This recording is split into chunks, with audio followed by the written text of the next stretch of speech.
Education video में आज का हमारा टॉपिक है परिमेयी संख्याएं। परिमेयी संख्याएं क्या होती हैं और इसकी संक्रियाएं कैसे होती हैं, आज हम ये जानेंगे। इससे पहले हम पिछला थोड़ा सा हमारा रिवाइज करते हैं।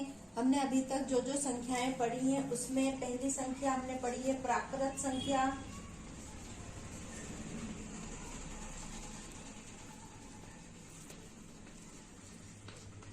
प्राकृत संख्याएं क्या होती हैं? पूर्ण संख्याएं,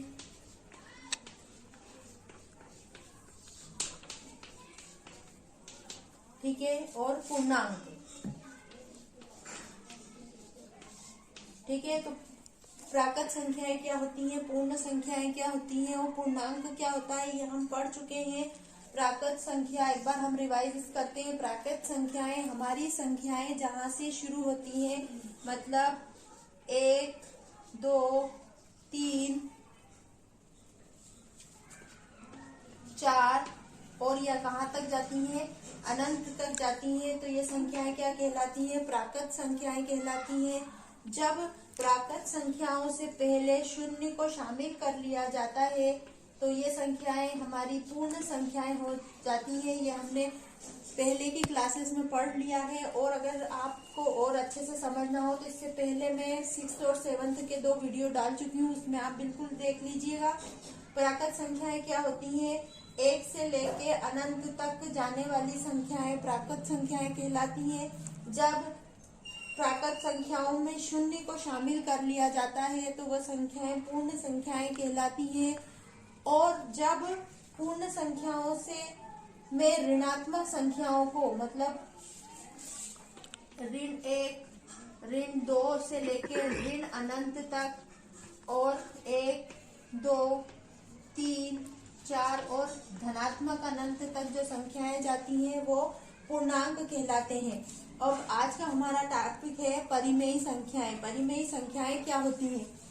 तो परिमेयी संख्याएं वो होती हैं जिन्हें P/Q, मतलब बटे वाली संख्या P/Q के रूप में लिखा जा सकता है, वे परिमेयी संख्याएं कहलाती हैं।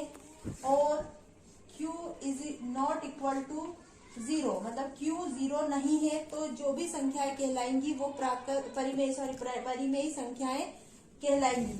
जैसे P के जो कुछ भी हो सकता है, जैसे 1/2 हमारी परिमेयी संख्या है, 3/4 हमारी परिमेयी संख्या है, ऋण 2/3 हमारी परिमेयी संख्या है, 1 हमारा परिमेयी संख्या है क्योंकि किसी भी संख्या के बटे में हम 1 हमेशा मान सकते हैं, तो 1 भी हमारा परिमेयी संख्या है।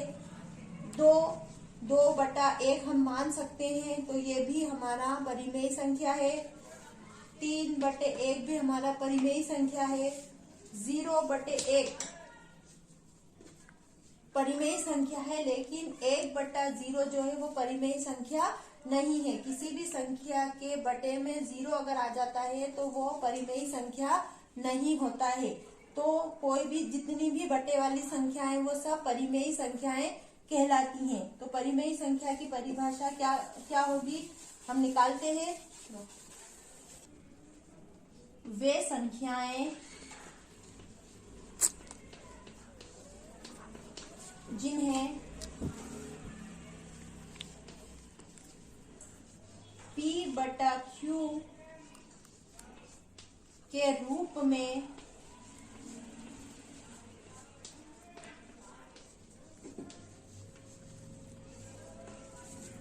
लिख सकते हैं,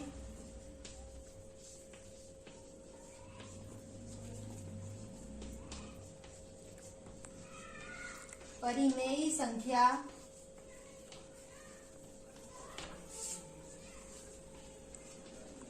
कहलाती हैं। जहां P और Q पूर्णांक हैं, पूर्णांक मतलब ऋणात्मक भी हो सकती है और धनात्मक भी हो सकती हैं, और Q ≠ 0 है। वे संख्याएं जिन्हें P/Q के रूप में लिख सकते हैं परिमेयी संख्याएं कहलाती हैं। जहाँ p और q पूर्णांक है और q नॉट इक्वल टू 0 है। मतलब कोई भी संख्या जिन्हें बटे में हम लिख सकते हैं वे परिमेय संख्या कहलाते हैं। इसमें ऋणात्मक धनात्मक दोनों हो सकती है क्योंकि p और q पूर्णांक है। जैसे अभी हमने देख लिया, कोई भी संख्या हम लेंगे ऋण 18 बटे 81, तो ये परिमेय संख्या है। ऋण 18 बटे 0, ये क्या ये परिमेय संख्या है? तो ये परिमेय संख्या नहीं है क्योंकि इसके बटे में हर में शून्य आ जाता है। अब यदि हम दो परिमेय संख्या लेते हैं जैसे 1/2 और 3/6, 1/2 और 3/6 लेते हैं हम, तो इनका हम जोड़ करके देखते हैं तो क्या जोड़ के बाद भी एक परिमेय संख्या मिलती है हमें। तो अगर हम इसका जोड़ करते हैं तो क्या हमें परिमेय संख्या मिलती है। परिमेय संख्याओं का जोड़ और घटाव हम और अच्छे से देख सकते हैं। तो पहले हम इसका यहाँ पे हम देखते हैं कि इनको जोड़ने के बाद भी क्या परिमेय संख्या आती है, क्या जोड़ के लिए यह समर्थ है, इसको देखना है। तो 6 दूनी 12, 6, तो क्या आ गया 6 कम 6 2 6, 12/12, मतलब हमें 1/1 प्राप्त हुआ। मतलब जो हमारा उत्तर आया वो भी एक परिमेय संख्या है। ठीक है, अगर हम ऋणात्मक संख्या लेते हैं जैसे ऋण 1/3 धन 1/2, तो इसको हम कैसे करेंगे? ऋण 2 धन 3, सॉरी धन ऋण 2 धन 3, तो यहाँ पे आ जाएगा 1/6। तो क्या ये परिमेय संख्या है? तो हाँ, ये भी एक परिमेय संख्या है। अब हम क्लास 8 के मैथ्स का पेज नंबर 3 पे परिमेय संख्याओं के बारे में जो इसमें थ्योरी दे रखी है उसको लेकर हम समझेंगे। परिमेय संख्याएं, स्मरण कीजिए कि ऐसी संख्याएं परिमेय संख्याएं कहलाती हैं जिसे p/q के रूप में लिखा जा सकता हो जहां p और q पूर्णांक है। मतलब p/q, जैसे p की जगह हमने लिया 2 और q की जगह लिया 5, तो p/q के रूप में लिखा जा सकता है। और p और q मतलब 2 और 5 पूर्णांक हो, मतलब ये ऋणात्मक भी हो सकते हैं, जैसे ऋण 2/5 भी हो सकता है। तो ये भी एक परिमेय संख्या है और ये भी एक परिमेय संख्या है। इसके बटे में शून्य नहीं आना चाहिए, अगर शून्य आएगा तो वह परिमेय संख्या नहीं होगी। ठीक है, अब आगे हम बढ़ते हैं, ए पॉइंट पे जाते हैं। आप जानते हैं कि परिमेय संख्याओं को कैसे जोड़ा जाता है। आइए कुछ युग्मों का योग ज्ञात करते हैं। परिमेय संख्याओं को कैसे जोड़ा जाता है, तो हम इसमें थोड़ा सा हम परिमेय संख्याओं का जोड़ समझ लेते हैं क्योंकि ज्यादातर बच्चे इसमें बहुत ज्यादा गलती करते हैं। तो परिमेय संख्याओं का जोड़ या घटाव, परिमेय संख्याओं का जोड़ और घटाव कैसे होता है। हम दो संख्याएं लेते हैं सिंपल, 3/8 धन 4/5, या पहले हर समान वाली संख्या हम लेते हैं 3/8 धन 1/8। अब इसके हर में एक जैसी संख्याएं हैं, तो जब परिमेय संख्याओं के हर में एक जैसी संख्या होती है तो उसको हम एक बार लिखते हैं और ऊपर कोई परिवर्तन नहीं करते हैं, मतलब ऊपर कोई परिवर्तन नहीं होगा। तो यहाँ पे हो जाएगा 3 धन 1 बराबर 4/8। इसको हम सरलतम रूप में लिख लेते हैं, 4 एकम 4, 4 दूनी 8, तो इसका उत्तर आया हमारा 1/2। तो अगर हमने दो परिमेय संख्याओं को जोड़ा तो उत्तर भी हमारा एक परिमेय संख्या आया है। एक और उदाहरण लेते हैं हम। ये सवाल आप की संख्या नोट करके आप रिवाइज करके भी देख सकते हैं और अलग अलग संख्याओं को लेकर रिवाइज करके इनका जोड़ और घटाव बहुत अच्छे से कर सकते हैं। समान हर वाली फिर से कोई भी संख्या लेते हैं, 9/7 धन 7/6, 7/6 7। तो यहाँ पे हर समान है, यहाँ पे इसको काट भी सकते हैं, लेकिन हम यहाँ पे हर समान ले रहे हैं। तो 7 एक बार, 9 धन 7, तो यहाँ पे हो जाएगा 16/7।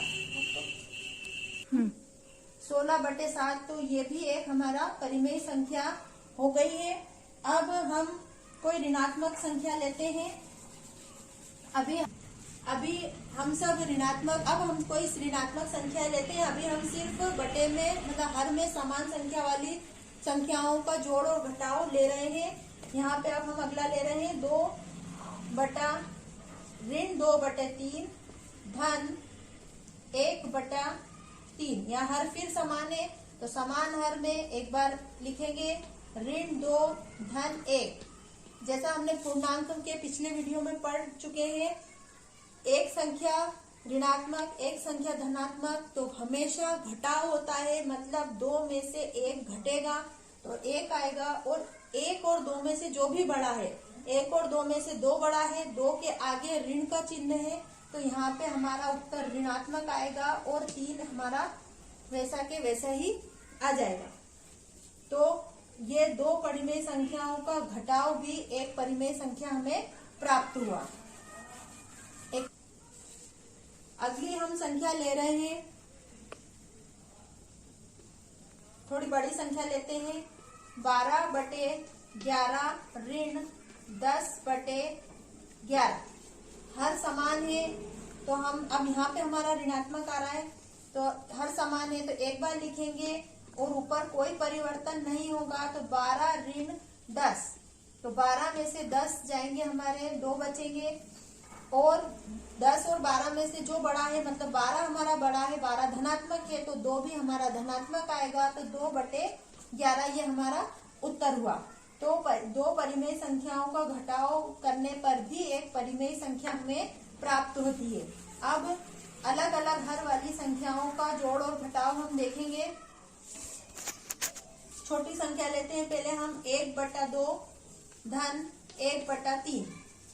अब हर इसके अलग अलग है, तो या तो हम इसके 2 तरीके हैं, इन दोनों का गुणा करो, फिर इसके हर का गुणा इसके हर से, और इस हर का गुणा इस अंश से करना। पहले हर का गुणा करके हम बटे में लिख देते हैं, 3 दूना 6, 3 का गुणा 1 में, 3 एकम 3, धन 2 का गुणा 1 में, 2 एकम 2, तो 3 और 2 5/6, तो 5/6 हमारा उत्तर आया। तो हर अलग अलग है तो हमारा ये उत्तर आएगा। लेकिन इस तरीके के हल करने में कभी कभी जब 3 परिमेय संख्याएं आ जाती है तो हमें थोड़ी सी दिक्कत आती है। तो अब हम इसको दूसरे तरीके से हल करेंगे। दूसरे तरीके से हल करने के लिए 1/2 धन 1/3, तो यहाँ पर 2 और 3 का हम लघुत्तम लेंगे, 2 और 3, तो 2 से हम करेंगे 2 एकम 2, 3 ऐसा ही ऊपर जाएगा, फिर 3 से करेंगे 3 एकम 3, तो 2 गुणित 3 हमारा लघुत्तम आया 6।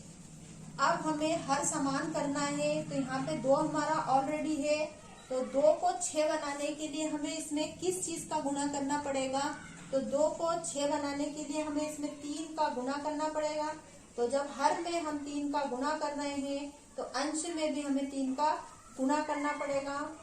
धन यहाँ पर 3 पहले से ही मौजूद है, इसको 6 बनाने के लिए हमें यहाँ पर 2 का गुणा करना पड़ेगा। तो हर में 2 का गुणा करा है तो अंश में भी हमें 2 का गुणा करना पड़ेगा। अब हम गुणा करते हैं, 3 एकम 3, 3 दूना 6, धन 2 एकम 2, 2 तिया 6। अब हमारे हर समान हो गए। जब हर हमारे समान हो जाते हैं तो हम क्या करते हैं, एक बार लिखते हैं और 3 धन 2, तो यहाँ पे हो जाएगा 5/6। उत्तर हमारा समान आएगा, लेकिन इसकी थोड़ी प्रोसेस लंबी है। लेकिन ये विधि 3 परिमेय संख्या 4 परिमेय संख्याओं के जोड़ों घटाव में बहुत आसान रहती है। नहीं तो बच्चे भूल जाते हैं कि इधर का गुणा इधर करा, फिर इसका गुणा इसमें करा, और ये सब उसमें भूल जाते हैं। तो हर समान वाली 3 संख्याओं में बहुत फायदा देती है।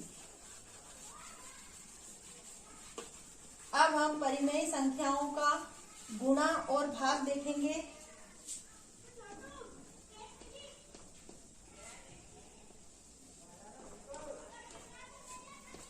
गुणा और भाग देखेंगे कि दो परिमेय संख्याओं का गुणा और दो परिमेय संख्याओं का भाग कैसे करते हैं। तो हम यहाँ पे लेंगे 5/3 गुणित 2/3। परिमेय संख्याओं का गुणा सबसे आसान है। तो इसमें हर समान या हर अलग अलग हो, इसमें कोई फर्क नहीं पड़ता। इसमें सेम प्रोसेस होती है। ऊपर का गुणा ऊपर, नीचे का गुणा नीचे। 5 दूनी 10, 3 तिया 9, मतलब अंश अंश का गुणा करेंगे और हर का गुणा करेंगे तो हमारा उत्तर आ जाएगा। तो दो परिमेय संख्याओं का गुणा करने पर भी एक परिमेय संख्या हमें प्राप्त होती है। अगली एक और कोई संख्या लेते हैं, 10/6 गुणित 1/2। कोई फर्क नहीं पड़ेगा, अगर हर में अलग अलग संख्याएं हैं तो अंश अंश का गुणा हो जाएगा और हर का गुणा हो जाएगा। तो 10 एकम 10 और 6 दूनी 12। यह हमारा उत्तर आया। अब हम, ये बहुत आसान है, तो दो ही सवाल में हम या ऋणात्मक संख्या एक बार और हम ले लेते हैं। ऋणात्मक संख्या लेंगे हम, ऋण 5/3 गुणित 2/6। 5 दूनी 10, ऋण एक संख्या ऋण की है तो ऋण 6 3 18, ऋण 10/18। ऋणात्मक परिमेय संख्याओं का भी उत्तर परिमेय संख्या प्राप्त होता है। अगर दोनों ऋण की संख्याएं रहती हैं, जैसे ऋण 4/3 गुणित ऋण 1/4। ऊपर का गुणा ऊपर, नीचे का गुणा नीचे, ऋण से ऋण कट जाएगा, यहाँ 4 से 4 भी कट जाएगा, तो यहाँ पे उत्तर आएगा 1/3।